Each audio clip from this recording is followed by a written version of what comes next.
ఇందుని kidnap చేసిన స్వరాజ్కి ఎదురుపడ్డ గుండె పగిలే నిజం. రేఖ చెంప పగలగొట్టి ఊహించని షాక్ ఇచ్చిన అపర్ణ. ఈ వీడియో కనుక నచ్చినట్టయితే తప్పకుండా ఒక్క లైక్ చేయండి. మీరిచ్చే ఒక చిన్న లైక్ మా ఛానల్కి ఎంతో మోటివేషన్ ఇస్తుంది. రాజు అయితే లోపలికి రాగానే అనుకోకుండా అపర్ణకైతే ఎదురు పడతాడు. ఇక రాజుని చూసిన అపర్ణ అయితే, బాబు నిన్ను ఎక్కడో చూసినట్టుంది, ఒక్కసారి ఆ మాస్క్ తీవా అంటూ అడుగుతూ ఉంటుంది. అప్పుడే రాజు అయితే ఒక్కసారిగా షాక్ అవుతాడు. మామ, ఎవరైనా గుర్తుపట్టేస్తారంటావా?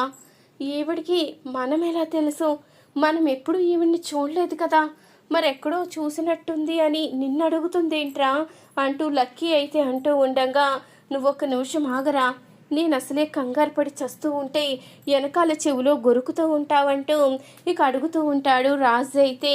ఇంతలో అపర్ణ అయితే, బాబు నిన్నే బాబు, ఒక్కసారి ఆ మాస్క్ తీయి, నిన్ను ఎక్కడో చూసినట్టు అనిపిస్తుంది, నువ్వు బాగా మాకు కావలసిన వ్యక్తిలా, నా మనసుకి దగ్గరైన వ్యక్తిలా అనిపిస్తున్నావు, దయచేసి ఆ మాస్క్ ఒక్కసారి తీసి నీ మొహం చూపించు బాబు అంటూ ఇక అపర్ణ అంత రిక్వెస్ట్గా అడిగేసరికి స్వరాజ్ అయితే ఇక మాస్క్ తీసి మొహాన్ని చీపుచ్చబోతూ ఉండగా అప్పుడే ఇంతలో ఐశ్వర్య అయితే వచ్చేస్తుంది. ఏంటి నువ్వు ఇక్కడ ఈవిడితో మాట్లాడుతూ ఉంటే అక్కడ డ్రింక్స్ గట్ట ఎవరిస్తారో ముందు పద అంటూ ఐశ్వర్య అయితే వాళ్ళని తీసుకుని వచ్చేస్తుంది. ఏంటి అక్కడ ఆవిడేదో అడిగింది కదని మాస్క్ తీసి నీ మొహాన్ని చూపించాలని చూస్తున్నావు? నిన్ను గనక మా ఆంటీ గుర్తుపట్టిందనుకో మన ముగ్గురిని కలిపి చంపేస్తుంది, మా ఆంటీ సంగతి మీకు ఇంకా తెలియదు అంటూ ఐశ్వర్య అయితే చెప్తూ ఉంటుంది. అది కాదు, ఆ పెద్దావిడి అంతగా రిక్వెస్ట్ చేసేసరికి కాదనలేక మొహం చూపించిపోయాను, నేను ఆవిడికి తెలియదు కదా అంటూ అనంగాని, నువ్వు చాలా తక్కువ అంచనా వేస్తున్నావు, ఆవిడి నార్మల్ అయిన మనిషి కాదు, చాలా తెలివైంది, ఇప్పుడు పరిస్థితులు బాగోక అలా ఉంది, కానీ ఒకప్పుడు ఈ ఇంటిని దగ్గరుండి నడిపించిన వ్యక్తి ఆవిడి అంటూ చెప్తూ ఉంటుంది ఐశ్వర్య. మరొక వైపు ఇందు అయితే కంగారు పడుతూ ఉంటుంది. ఏంటి స్వాతి, ఆ కిడ్నాపర్స్ ఇంకా వచ్చారంటావా అంటూ అడుగుతూ ఉండగా, నువ్వు కంగారు పడకక్క, వాళ్ళు ఇక్కడే ఉన్నారు అంటూ చెప్తూ ఉంటుంది స్వాతి.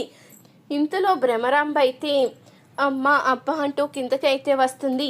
ఏంటోదినా, ఏం జరిగింది, ఎందుకలా ముక్కుతూ ములుగుతూ వస్తున్నావు, ఇప్పటి వరకు బాగానే ఉన్నావు కదా, సడన్గా ఏం జరిగింది అంటూ రేఖ అడుగుతూ ఉండగా, ఏం చెప్పమంటావు రేఖ, నన్ను ఎవరో బెడ్షీట్ ముసుగు వేసి విరగు కుమ్ముడు కుమ్మేశారు, వాళ్ళు బాధడు చూస్తూ ఉంటే ఎన్నో సంవత్సరాల నుంచి నా మీద పగ పెట్టుకుని కొట్టినట్టు అనిపించింది రేఖ, చాలా నొప్పిగా ఉంది, ఈ ఫంక్షన్లో కూడా ఉండగలనో లేదో, నీకోసమే కిందికి వచ్చాను, ఒకవేళ ఉండలేకపోతే వెళ్ళిపోతాను అంటూ చెప్పంగానే, ఏం మాట్లాడుతున్నావు వదినా, మన ఇంట్లో నిన్ను కొట్టే అంత ధైర్యం ఎవరికుంది అంటూ అడుగుతూ ఉంటుంది రేఖ. ఏమో ఎవరొచ్చారో, ఎవరికి నా మీద కోపం ఉందో, నన్ను ఇష్టం వచ్చినట్టు కొట్టి పడేశారు అంటూ చెప్తూ ఉంటుంది భ్రమరాంబ. అంతే, పాపులకి ఎప్పుడూ ఒకే రోజు ఉంటుందా, ఆ దేవుడు అనేవాడు ఉంటాడు కదా, ఖచ్చితంగా శిక్షిస్తాడు అంటూ భ్రమరాంబ భర్త అయితే అంటూ ఉండగా అప్పుడే ఇక కోపంగా భ్రమరాంబ అయితే అరుస్తూ ఉంటుంది. సరే ఇంక నేను మాట్లాడను అంటూ ఇక వెళ్ళిపోతాడు భ్రమరాంబ భర్త అయితే.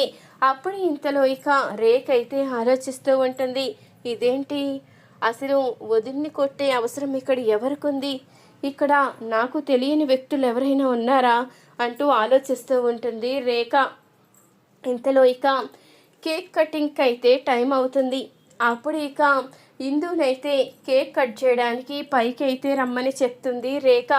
అప్పుడే ఇందు అయితే, ఇదేంటే, నువ్వు చెప్పిన వాళ్ళు కిడ్నాప్ చేస్తారని చెప్పావు కదా, వాళ్ళేరి ఇంకా రాలేదు, ఇక్కడ చూస్తే టైం అయిపోయింది, ఇప్పుడు ఆ కేక్ కట్ చేసిన వెంటనే రేఖ ఆంటీ పేపర్స్ తీసుకుని సిద్ధంగా ఉంటుంది, దాని మీద సంతకం పెట్టక తప్పదు, సంతకం పెట్టాను అంటే మా అమ్మ నాన్న కళ నెరవేరదు అంటూ ఇందు అయితే చెప్తూ ఉంటుంది.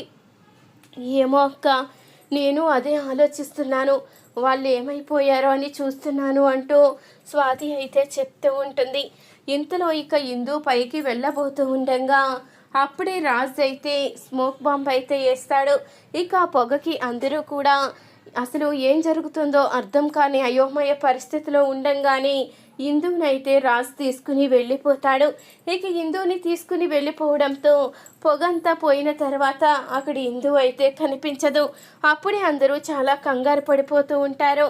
ఏం జరిగింది, అసలు ఏమైంది అంటూ చూస్తూ ఉండంగానే ఇక ఇందు కనిపించకపోయేసరికి అసలు ఇందు ఏది, ఎవరు తీసుకువెళ్లారు అంటూ అడుగుతూ ఉంటుంది రేఖ. ఇంతలో అపర్ణ అయితే కోపంగా, ఏం చేస్తున్నావు రేఖ, నా మనవరాల్ని ఏం చెయ్యాలి అనుకున్నావు, నువ్వు అడిగినట్టే ఆస్తి పేపర్ల మీద సంతకం పెడతానని చెప్పింది కదా, మరి నువ్వు మళ్ళీ దానికి ఏమి హాని తలపెట్టాలని ఇదంతా ప్లాన్ చేశావు, అంటే సంతకం పెట్టించుకున్న తర్వాత నా మనవరాల్ని చంపేయాలని ప్లాన్ చేసి ఇదంతా చేసావా, ఎక్కడికి పంపించావు, ఏం చేశావు అంటూ రేఖనైతే నిలదీస్తూ ఉంటుంది అపర్ణ. ఈ కాపు, అసలే నేనే ఇందు కనిపించడం లేదని కంగారు పడుతూ ఉంటే నువ్వేంటి నన్ను సతాయిస్తావు, ముందు అర్జెంటుగా దాన్ని వెతకండి అంటూ ఇక తన మనుషులను అయితే పంపిస్తుంది రేఖ. ఇంతలో ఇక రాజు అయితే ఇందుని ఒక దుక్కుకి అయితే తీసుకుని వస్తాడు. అప్పుడే ఇక ఇందు అయితే స్పృహలోకి వస్తుంది. ఇక రాజుని చూడంగానే అమ్మో, ఈ రాక్షసికి అప్పుడే స్పృహ వచ్చేసింది, ఇప్పుడు నన్ను ఏం చేస్తుందో అంటూ కంగారు పడుతూ ఉంటాడు. అప్పుడు ఇక రాజుని చూసిన ఇందు అయితే, నువ్వు నన్ను కిడ్నాప్ చేసి తీసుకువచ్చినందుకు చాలా సంతోషంగా ఉంది అంటూ అనంగానే ఆ మాటకి రాజుకి అయితే ఏమీ అర్థం కాదు.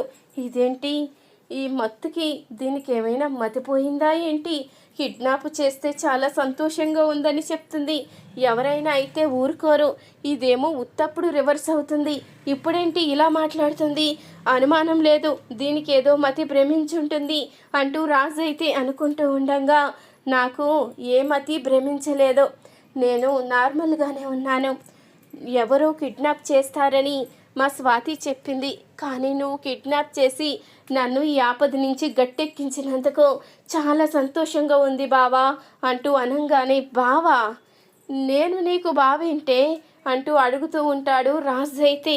నిజం బావా, నేను నీ మేనమామ కూతుర్ని, ఈ విషయం ఈరోజే తెలుసుకున్నాను, నిన్ను నానమ్మ మాస్క్ తీయమని చెప్పినప్పుడు నువ్వు తీయడానికి కంగారు పడ్డావు, ఈ లోపల ఐశ్వర్య వచ్చి నిన్ను తీసుకువెళ్ళిపోయింది, అప్పుడే నేను నానమ్మని అడిగాను, ఎందుకలా అడిగావు అంటే మీ నాన్నని చూసినట్టే అనిపిస్తుంది అంటూ నాన్న ఫోటో అయితే చూపించింది నానమ్మ.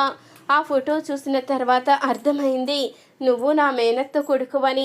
జరిగింది మొత్తం తెలుసుకున్న తర్వాత ఆ దేవుడే నన్ను కాపాడడానికి, నీ సహాయం నాకు అందివ్వడానికి ఇక్కడికి పంపించుంటాడని, అమ్మా నాన్న దీవెనలతోనే నువ్వు నా దగ్గరికి వచ్చావని మొత్తం జరిగిందంతా చెప్తుంది ఇందు.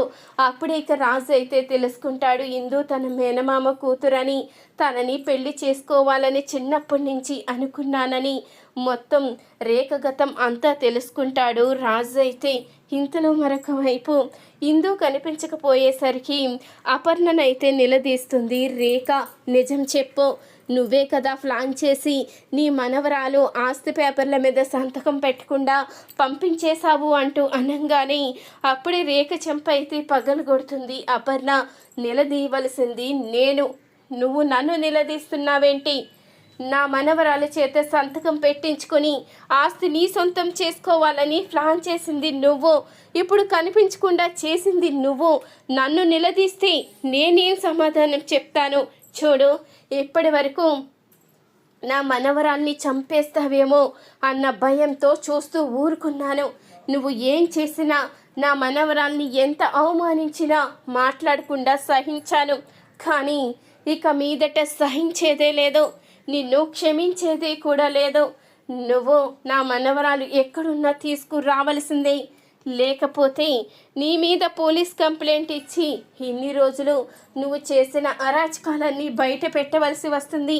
ఇప్పుడు నా మనవరాలు ఇక్కడ లేదు కాబట్టి నేను ఎవరికి భయపడవలసిన అవసరం కూడా లేదు, అది గుర్తుపెట్టుకో. మొత్తం నీ ఫ్యామిలీ అంతా కూడా జైల్లో చెప్పకూడదు తినేలా చేస్తాను, అది గుర్తించుకో అంటూ అపర్ణ అయితే రేఖకు ఊహించిన షాక్ అయితే ఇస్తుంది.